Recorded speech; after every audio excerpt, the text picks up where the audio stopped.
Eu deixo aqui a palavra para o nosso irmão Tiago Francisco, que vai falar sobre o tema a responsabilidade de sermos herdeiros de nós mesmos e cidadãos do universo. Muita paz. Boa noite, queridos amigos do Grupo Espírita Regeneração. Essa casa tão querida, tão amiga, que faz parte do movimento espírita recifense e que, acima de tudo, ajuda a fazer com que esse movimento ele se torne cada vez mais expansível, um movimento cada vez mais construtivo. Eu tenho absoluta certeza que esses longos anos pelos quais o Grupo Espírita Regeneração ele trabalha a difusão, a prática e o estudo do espiritismo aí em terras recifenses, eu tenho certeza que esses longos anos eles permitiram com que muitas pessoas pudessem ter sido ajudadas, muitas pessoas pudessem ter sido consoladas a tal ponto de poderem ter a absoluta certeza de que o espiritismo foi um divisor de águas em suas existências. Trago um abraço fraterno de toda a equipe de amigos trabalhadores que fazem parte do Centro Espírita Apolo, que há 47 anos também trabalha o espiritismo em seus aspectos doutrinários em terras bezerrenses. Foi lá que eu conheci a doutrina, há 18 anos atrás. Foi lá que me tornei um intenso trabalhador da seara espírita. É lá que até hoje eu estou lutando pela casa e pela causa espíritas. E o espiritismo é uma doutrina que nos traz grandes lições, mas sobretudo nos ofereceu grandes presentes, presentes que enobrecem a alma, presentes que engrandecem a nossa existência. E um desses grandes presentes que a doutrina espírita nos ofereceu é essa capacidade que a doutrina tem de fazer com que nós possamos ressignificar as situações. Talvez seja uma das grandes joias raras que a doutrina espírita nos oferece, essa capacidade de ressignificação, de ver as mesmas experiências sob outros olhos, sob outro senso interpretativo.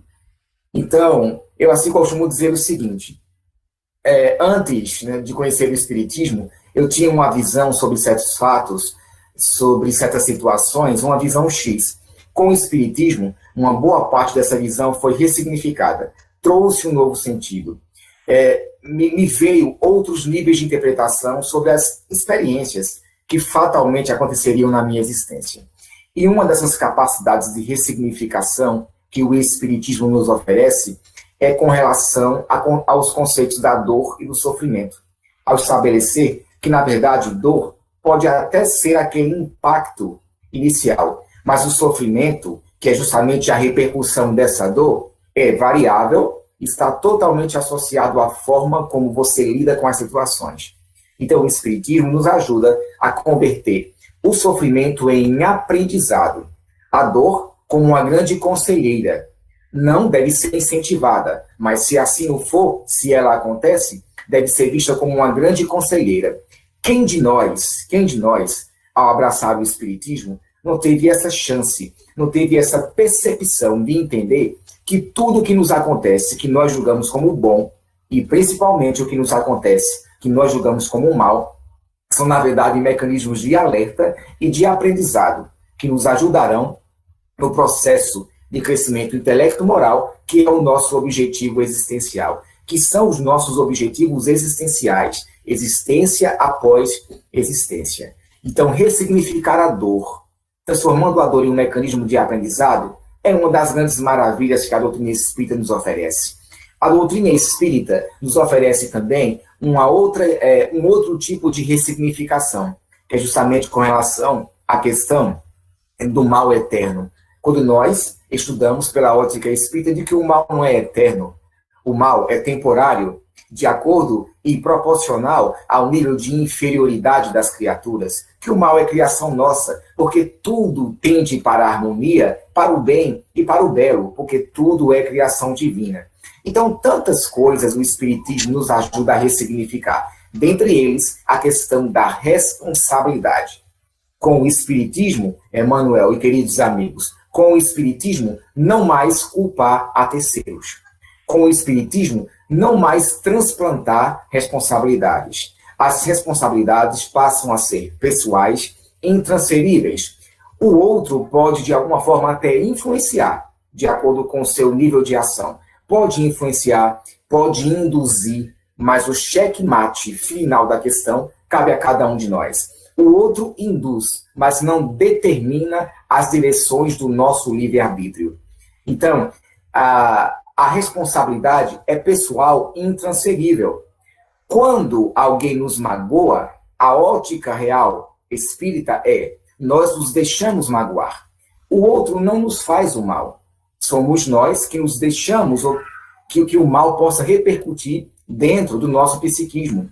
O outro não erra para conosco. O outro está em seu tempo evolutivo. Nós é que sentimos a repercussão da atitude que nós conceituamos ou julgamos como equivocada. Então passamos a transferir a responsabilidade da nossa existência, do nosso destino, do nosso futuro para nós mesmos. Deus não está à mercê desse processo. Deus instituiu a lei de causa e efeito.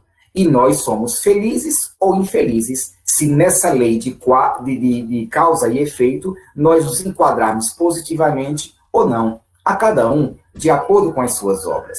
Portanto, vamos estudar, nesse pequeno encontro que aqui teremos, algumas questões que estão associadas ao fato de sermos herdeiros de nós mesmos. Vamos tentar entender o que seria essa expressão, herdeiros de nós mesmos. E também, na segunda parte do nosso encontro, vamos falar também sobre a questão de sermos cidadãos do universo. O que significa essa expressão? Não sei se por essa rede social, se por essa via, há espaço para perguntas. Se alguém quiser abrir o microfone e quiser fazer alguma pergunta, eu acho bastante enriquecedor, né? Alguns centros, alguns grupos de alguns centros, eles são mais assim abertos para perguntas e respostas. Alguns grupos, eles gostam muito de questionar. Outros são mais calados, outros são mais tímidos, mas enfim, estamos aqui abrindo espaço para alguma dúvida, alguma orientação, alguma palavra minha que talvez ela possa ter produzido um duplo sentido, para que um de vocês, queridos irmãos, possa, de alguma forma, entrar em contato, questionar, e nós respondemos na medida do que é possível e do que está dentro de nossas realidades e possibilidades. Pois bem, todos nós, amigos e irmãos, somos herdeiros de nós mesmos e cidadãos do universo. Que joia rara a providência divina estabeleceu para a nossa existência, dando para nós o aval de sermos felizes, sem criar uma dependência dessa felicidade dos outros. Os outros, é claro, através de suas ações, podem nos ajudar e devem, inclusive, nos orientar para que a felicidade seja uma constante em nossas vidas. Mas lembremos, a felicidade é um impulso pessoal. Quando nós verificamos no Livro dos Espíritos aquele questionamento do nobre codificador Allan Kardec com relação à questão de qual seria a soma ideal de felicidade que as criaturas poderiam almejar aqui na Terra, e quando os Espíritos respondem que no campo material é a posse daquilo que é necessário, e no campo espiritual a consciência tranquila e a fé na vida futura, quando os Espíritos respondem dessa forma, tomando essa direção de pensamento, nós entendemos que a felicidade plena, absoluta, aqui na Terra ainda é impossível, porque a Terra é um plano de provas e expiações, é um plano onde os desafios existenciais ainda estão vinculados a fatores que nós precisamos corrigir, rotas equivocadas que nós tomamos em N e N encarnações. Então, no que diz respeito a essa felicidade completa, ela, por enquanto, ainda não é possível aqui na Terra. Mas é possível que nós possamos vivenciar aqui na Terra momentos tão interessantes, tão marcantes, que possam fazer nós imaginarmos que a vida vale a pena ser vivida. Então, na posse do material, ou na questão material, a posse daquilo que nos é necessário, e não daquilo que nos é supérfluo.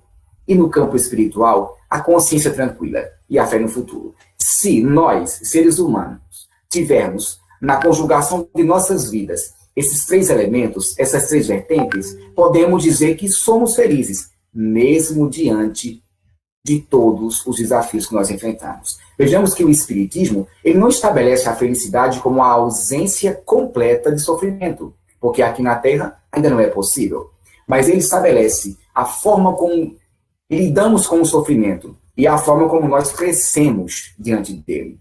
Duvido, desafio, qualquer um ser humano que diga que não cresceu depois de uma grande prova. E diga-se passagem, a própria codificação nos diz que geralmente grandes dores são o fim de uma grande prova. Quando, na verdade, uma prova ainda não está por encerrar, as dores parecem que elas vêm de forma gradual. Porém, quando a dor vem de forma intensa, é porque é o teste final. É porque a sua capacidade, então, é testar a sua capacidade de entender se você realmente se enquadrou no processo que aquela prova está lhe situando, se você realmente está obtendo aprendizado e a chance final para acabar com um grande problema, com uma grande dor. Geralmente, as grandes dores são o fim de grandes provas. Portanto, quando nós somos herdeiros de nós mesmos, nós passamos a entender que toda essa gama de possibilidades que nós vivenciamos aqui na Terra, ela é fruto, em sua maioria, de efeitos, né, que foram produzidos por nós mesmos, através de todo o processo evolutivo, diga-se aqui, processo reencarnatório. Então, queridos, eu queria fazer uma primeira reflexão com relação a essa questão de sermos herdeiros de nós mesmos, uma reflexão bem interessante, que eu coloquei no livro que eu estou escrevendo, que daqui a pouco eu vou falar um pouco sobre ele. E essa reflexão é a seguinte: o que seria o Espiritismo em nossas vidas? Imaginemos o seguinte, imaginemos que cada um de vocês que estão aí, Simone, Jailma, Elizabeth, Rodrigo, Glenda, Glauci, Carol, enfim, todos vocês que estão aí, digamos que vocês fossem desafiados, certo? A entrarem no quarto da casa de vocês, mas um quarto totalmente às escuras. E vocês fossem desafiados, ainda com o quarto às escuras e com os olhos fechados, vocês fossem desafiados a andar dentro desse quarto sem se chocar com a mobília, com os móveis que estão nesse quarto.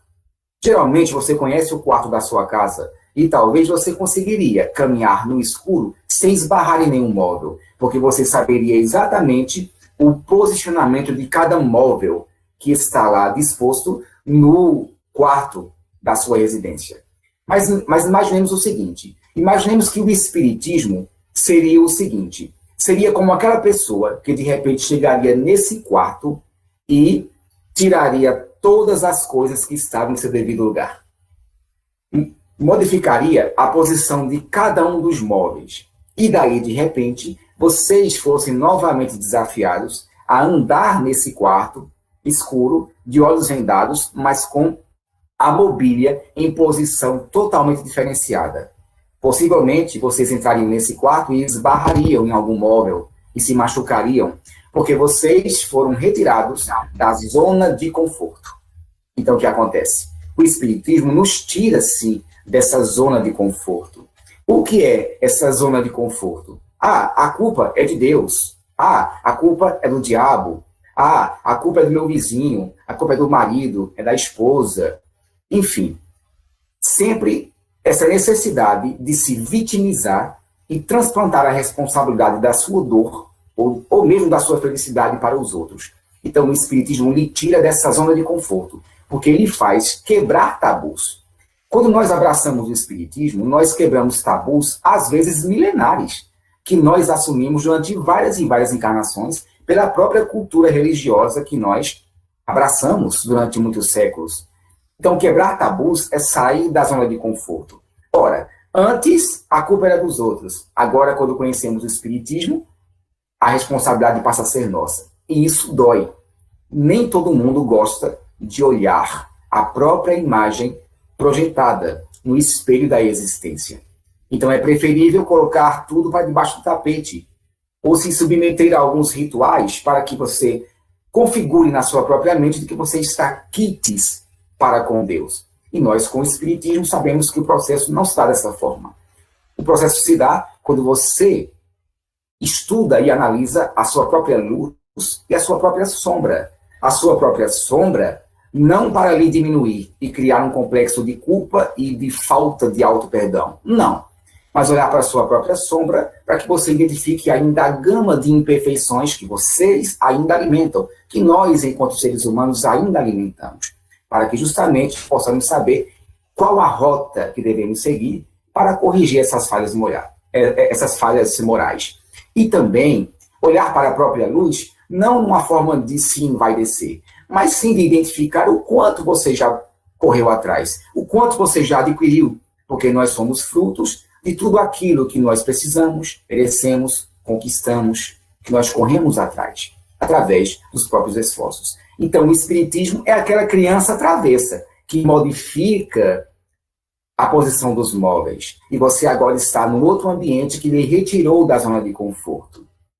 Isso é bom, isso não é prejudicial, isso é bom, porque senão, queridos, nós não conseguiremos seguir em frente. Senão, nós não seremos desafiados a sermos versões melhores de nós mesmos. Então, essa é a primeira reflexão que eu faço com cada um de vocês. Quando cada um de vocês abraçou o Espiritismo, a mobília, entre aspas, do quarto de vocês foi modificada. E na vida de alguns de vocês foi modificada quase da água para o vinho, como diz a expressão popular. Tiveram que pagar muitas vezes um preço alto por isso. A perseguição de alguém mais próximo, a incompreensão de parentes, enfim, o preconceito ainda reinante. Mas eu tenho absoluta certeza que vocês saíram melhor do que quando vocês vivenciavam as situações da existência antes do Espiritismo. Eu tenho absoluta certeza que pelo menos um pouco da tolerância que nos faltava, hoje nós a temos. Um pouco da paciência que nos faltava, hoje nós a temos. É claro que nós não somos perfeitos. Ainda reina em nós a impaciência, a intolerância em alguns pontos, mas algo de nós foi modificado. Se não substancialmente, mas pelo menos de uma forma satisfatória, de uma forma da qual nós podemos dizer que, de fato, valeu a pena ter passado por aquelas situações. Então, primeiro grande exemplo, saída da zona de conforto. Nós, espíritas, não mais transplantamos responsabilidades. Assumimos a responsabilidade, e não só os ônus e os bônus de tudo aquilo que nós pensamos, sentimos, falamos, intencionamos e agimos. Porque, caso não saibam, existem 5 grandes forças. 5 grandes forças que nos ajudam a impulsionar a nossa própria evolução. A força mental. O que pensamos, por que pensamos, quando pensamos, em que circunstâncias nós pensamos. A força emocional. O que sentimos, por que sentimos, o que fazemos, o que falamos. A força verbal. A palavra também tem um poder intenso, não só positivo, mas também destrutivo em nossas existências, caso não saibamos empregá-las. Então, a força verbal, o que falamos, por que falamos, que condições foram as condições atenuantes ou agravantes daquilo que nós falamos. E, por fim, também, a força intencional, as nossas intenções com relação à vida, com relação a Deus, com relação ao próximo. Então, o que pensamos, o que sentimos, o que falamos, como agimos e o que intencionamos, pela lei da sintonia vibratória, nos fará entrar em contato com outras entidades inteligentes, encarnadas ou desencarnadas, que pensam, sentem, falam, intencionam e agem da mesma forma. Portanto, queridos, essa capacidade que nós temos de sair da zona de conforto e, de alguma forma, nós procurarmos disciplinar essas 5 forças que há em nossa existência, serão possibilidades riquíssimas para que nós possamos tomar a rédea das nossas vidas sem culpar a terceiros. Outro fator interessante que está intimamente associado à reencarnação é a questão da pré-existência da alma. E é essa pré-existência da alma que, de alguma forma, justifica esse conceito que nós temos de que nós somos herdeiros de nós mesmos. Porque, vejamos, não precisa ser o Espiritismo. Qualquer religião que ela seja reencarnacionista, ela defende 2 aspectos da alma que as outras religiões não reencarnacionistas não defendem. E vejamos, todas as religiões têm o seu cunho espiritualista. Os católicos são espiritualistas, os protestantes são espiritualistas, mesmo que de uma forma um tanto quanto mística. As religiões que são reencarnacionistas, Aliás, primeiro, as religiões que não são reencarnacionistas, elas até defendem a questão da existência da alma e da sua sobrevivência. Claro, de uma forma misteriosa, mística, muitas vezes envolvida pelo próprio mistério, mas elas defendem a possibilidade de uma preservação do ser, da individualidade pós-morte. Porque se não fosse assim, os católicos não rezavam pelas almas dos mortos, não é isso? Então, existe sim uma crença em uma tal sobrevivência. Porém, as religiões reencarnacionistas, entre elas o Espiritismo, defendem 2 pontos a mais sobre a alma que as religiões não reencarnacionistas não defendem, que é justamente a questão da pré-existência da alma e da reexistência, ou da reencarnação. Todo reencarnacionista admite que a alma não foi criada no momento da fecundação, no momento da criação do atual corpo que ela está animando. Nós, que somos espíritas e que somos reencarnacionistas, defendemos que esse corpo é apenas mais uma vestimenta de tantas outras vestimentas que nós, enquanto individualidade, já vestimos, já abraçamos em diversas existências, no intuito de crescermos espiritualmente através do contato com a matéria. Então, nós defendemos que a alma é pré-existente e nós também defendemos que a alma é reexistente. Porque assim como a alma é pré-existente, porque a vida não começa no berço, a alma é reencarnante, porque a vida não termina no túmulo. Nós sobrevivemos após a morte do corpo físico. Mas o que eu quero realçar aqui é a questão da pré-existência. Ora, se a alma é anterior à criação do atual corpo que ela está animando, e muitos desafios, dores, sofrimentos se configuram como efeitos, inclusive de nascença, se formos balizar a questão por uma ótica da justiça de Deus, onde estaria a causa? A causa anterior a essa existência atual, visto que a causa sempre deve ser anterior ao efeito, à consequência. Portanto, se nós somos pré-existentes, existe uma série de experiências que estão arquivadas em nosso passado evolutivo que nos condicionam a estar em tal ou tal situação na encarnação atual, vivenciando tal ou tal prova ou expiação. Portanto, somos herdeiros de nós mesmos porque somos um somatório de tudo aquilo que nós já construímos em termos de pensamentos, palavras e atitudes nas diversas encarnações que nós já vivenciamos. Somos, então, herdeiros de nós mesmos. Somos uma somatória. O Espiritismo, ele estabelece um conceito bem interessante. A individualidade é o ser integral. É o ser com todas as suas experiências. É aquilo que ele, de fato, é. A personalidade é um fenômeno temporário. É aquilo que o espírito encarnado demonstra psiquicamente na atual encarnação. Então, em cada uma das encarnações, nós construímos diversas personalidades que hoje foram sedimentando a nossa individualidade. Aquilo que, de fato, nós somos. Somatório de todas as encarnações anteriores. Então, somos herdeiros de nós mesmos porque somos pré-existentes. Porque muito daquilo que nós passamos é uma herança que nós mesmos construímos em encarnações passadas. E também, essa questão de sermos herdeiros de nós mesmos nos confere uma série de responsabilidades e de consequências. Quais são as principais consequências do fato de sermos herdeiros de nós mesmos? A primeira grande consequência é o acréscimo da responsabilidade. Uma coisa era quando agíamos na época em que estávamos reencarnados como pré-históricos. Ainda os instintos, eles estavam em demasia. A luta pela sobrevivência era a tônica principal das relações humanas naquela época. Nós éramos, fisicamente falando, bestiais.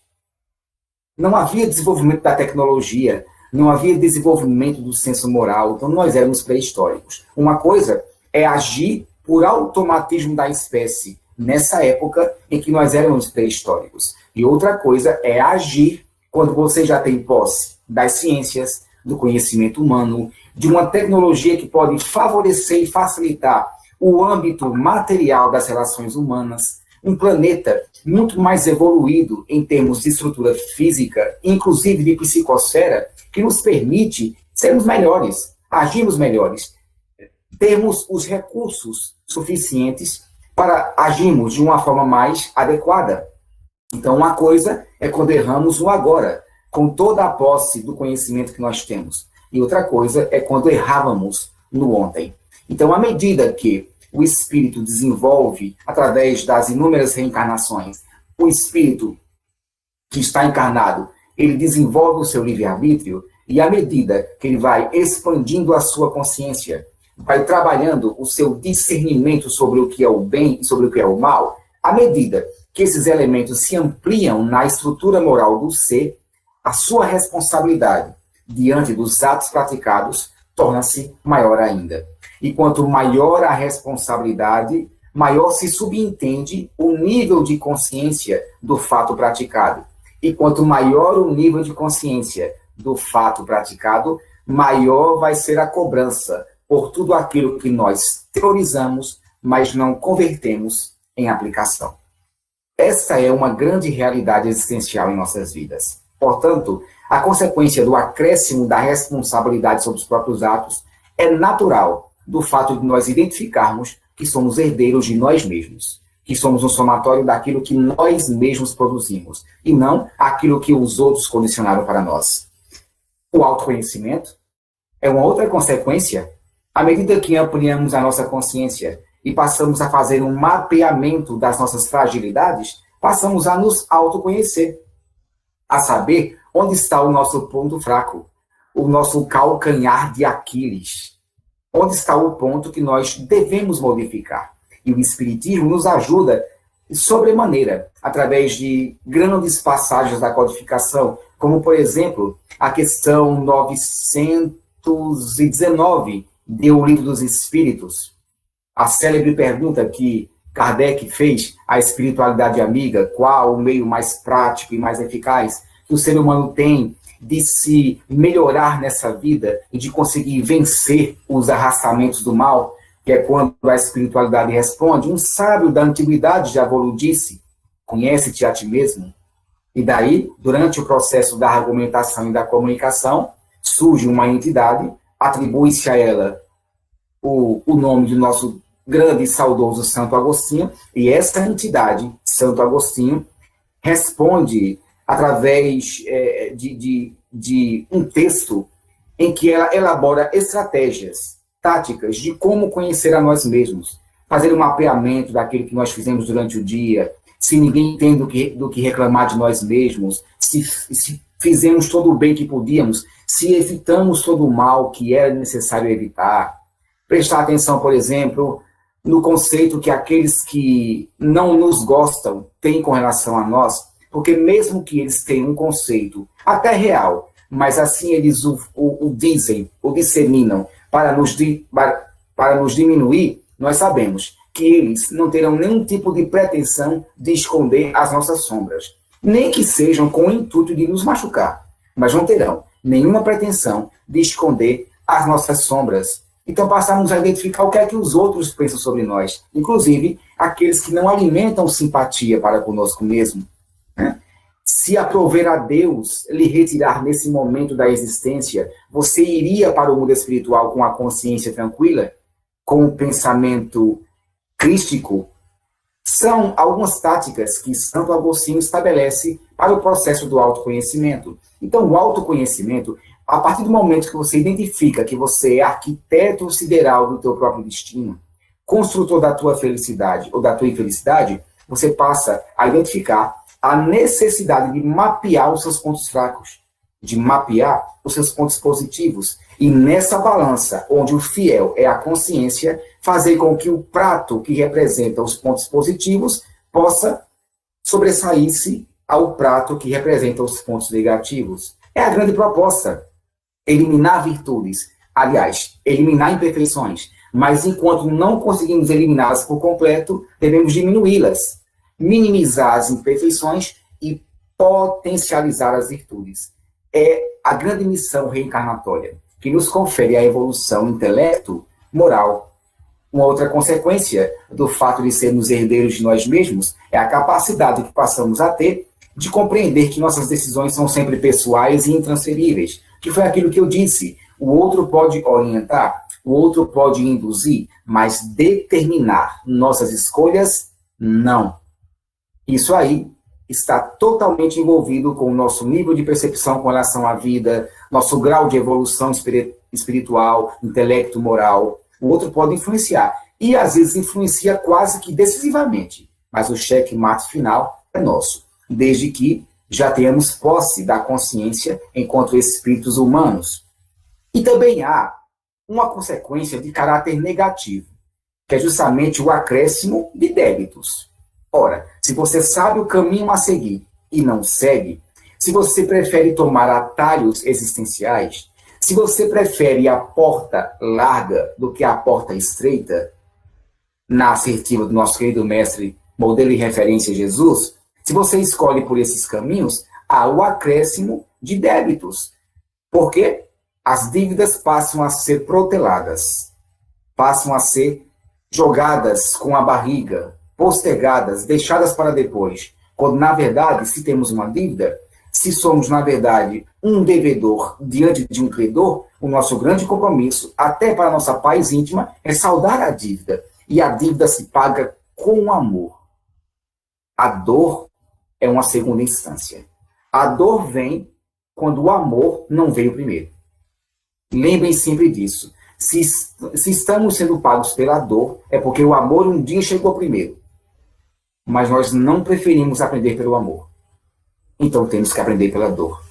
E de acordo com o espírito, que não se intitula, que não tem a sua autoria, mas Divaldo Franco fala que no texto A Paciência, aquele texto é atribuído a Joana de Ângeles, o seu mentor espiritual, de acordo com Divaldo Franco. Portanto, no texto A Paciência, de O Evangelho segundo o Espiritismo, tem lá dizendo que a dor é uma bênção que Deus envia aos seus eleitos, que a vida era como se fossem 1000 picadas de alfinetes que acabam por ferir, mas de uma forma ou de outra, aprendendo com essas picadas de alfinetes, passamos a identificar quais caminhos devemos seguir para não mais cair no lodaçal da própria dor. Então, devemos entender o seguinte, que a lição que ela não é aprendida, a aula é repetida, mas há um detalhe. Nem todo professor, por mais hábil e paciente que seja, vai continuar a sua jornada de ensino a um aluno que, de fato, não quer de forma nenhuma aprender a lição. Ele passará a dar prioridade àqueles que querem avançar no conhecimento. Por melhor e mais hábil que o professor seja, ele vai adiante com aqueles que querem aprender. E não retardará no tempo com aqueles que preferem ficar retardatários na lição. Seremos nós os retardatários da lição? Ou seremos nós aqueles que pretendemos aprender para não mais errar? Para que a aula não seja repetida? Para que o teste não venha de forma mais grave, de forma mais intensa? Reflitamos isso, que isso é de suma importância. E com relação ao fato de sermos cidadãos do universo, é um outro presente doutrinário que o Espiritismo nos oferece, ao identificar que nós somos filhos do Pai. Embora essa expressão possa parecer muito simples, muito simplória, filhos do Pai, ela, filosoficamente, ela é muito intensa. Porque nós sempre fomos culturalmente condicionados a imaginar que Deus é um ser alheio à humanidade. Que Deus está sentado em seu trono, com as suas regalias, muito distante das suas criaturas. Com o Espiritismo e com Jesus, porque Jesus foi o primeiro a chamar Deus de Pai, e a expressão em hebraico significava paizinho, ou seja, pai íntimo, pai querido. Jesus foi o primeiro a condicionar, a ressignificar essa relação do ser humano com Deus. Portanto, com Jesus e com o Espiritismo, passamos a identificar que Deus nunca saiu de nossas existências. Que Jesus, o seu filho mais dileto, não vai voltar, porque ele nunca saiu. Só volta aquele que saiu. E Jesus nunca saiu. E quando eu falo que ele nunca saiu de nossas vidas, eu falo literalmente, porque desde o processo de construção cósmica do nosso planeta, Jesus, o nosso mestre, foi designado para ser o nosso governador planetário, aquele que ajudou energeticamente no processo de construção e formatação da Terra. Então, ele sempre esteve conosco em todos os dias. Então, ele nunca vai voltar, porque ele nunca saiu. E Deus também nunca vai voltar, porque Deus nunca saiu de nossas vidas. Deus sempre esteve presente por sua imanência, por sua onipresença, pelo seu soberano amor e por sua soberana justiça. Então, somos cidadãos do universo, porque esse universo também é nosso, embora na condição de criaturas, embora na condição de co-criadores, mas nós participando desse imenso universo, representado pelos inúmeros planos materiais e espirituais que nós temporariamente habitamos. Então, nós somos filhos de um pai amoroso, de um pai que aconselhou, através de Jesus, a não perdoar apenas 7 vezes, mas 70 vezes 7 vezes. Um pai que trouxe, através de uma pleiade de espíritos amigos, as informações necessárias para o nosso crescimento espiritual, ao asseverar, através de Jesus também, o seu grande filho, que ensinou toda a sua lei, a lei de Deus, que veio nos ensinar o processo de caminhar mais de 1000 passos, quando alguém nos obriga a caminhar tal quantidade de passos, que nos ensina a resguardar, a guardar a espada, porque quem com a espada fere, com a espada vai ser ferido, né? Com a mesma espada será ferido. Então, são essas lições do retribuir o mal com o bem, que o Cristo nos deixou e fez com que se tirasse a concepção mosaica de um Deus punitivo e se colocasse uma versão muito mais iluminada de um Deus amor, de um Deus que é soberana justiça e bondade. E para finalizarmos aqui as nossas últimas colocações, lembremos sempre, somos cidadãos do universo porque nossos pensamentos, palavras e atitudes estão condicionados às leis morais. E quais são as leis morais? Quem for estudar a terceira parte de O Livro dos Espíritos, que é composta por 12 capítulos, verificará que em 10 desses capítulos, da terceira parte do livro, nós temos um estudo pormenorizado das leis morais. A lei de adoração, a lei de sociedade, a lei de progresso, a lei de trabalho, a lei de reprodução, a lei de destruição, de conservação, de liberdade, a lei de justiça, amor e caridade. Então, cada pensamento que nós elaboramos, cada sentimento que nós construímos, cada ação que nós executamos, cada palavra que nós empreendemos, cada intenção que nós formulamos, dentro do contexto das leis morais, cria um campo energético que nos fará, por parte do mundo espiritual, o processo da identificação se estamos agindo ou não conforme a lei de Deus. Então, nós agimos positivamente conforme a lei da adoração, quando nós passamos não só apenas a aclamar, a louvar, mas a colocar em prática aquilo que tanto empreendemos ou pedimos na prece. Porque a prece deve ser ação, a prece deve ser movimento. Nós condicionamos o nosso pensamento, palavra e atitude à lei de liberdade quando nós respeitamos o tempo espiritual do outro e permitimos que o outro seja aquilo que está dentro da sua configuração, da sua estrutura moral, naquele contexto atual em que ele vive. Nós passamos a enquadrar, como cidadãos do universo, os nossos pensamentos, palavras e atitudes na lei do trabalho, quando passamos a identificar que o trabalho engrandece a alma, que o trabalho formata a inteligência. E desenvolvendo a inteligência, futuramente passaremos a compreender as grandes verdades morais. Passamos a enquadrar os nossos pensamentos, palavras e atitudes na lei da reprodução, quando utilizamos o sexo e a sexualidade de uma maneira espiritualizada, não como a satisfação imediata dos instintos, mas sim como a troca energética que formula futuramente o amor e o respeito mútuo entre as criaturas, porque para o espiritismo a sexualidade não é pecaminosa, não é impura. A sexualidade impulsiona o campo da afetividade para que o espírito possa evoluir no campo da moral. Então, nós enquadramos nossos pensamentos, palavras e atitudes em cada uma das 10 leis morais que os espíritos preconizaram como leis específicas para o nosso crescimento evolutivo. E, por fim, nós também somos cidadãos do universo porque nós somos co-criadores. Deus criou os espíritos. Nós, até um certo limite determinado pelas leis da genética, também ajudamos a formular um corpo para que esse espírito possa ligar-se pelo processo da fecundação, animar esse corpo e encarnar-se, que são os nossos filhos.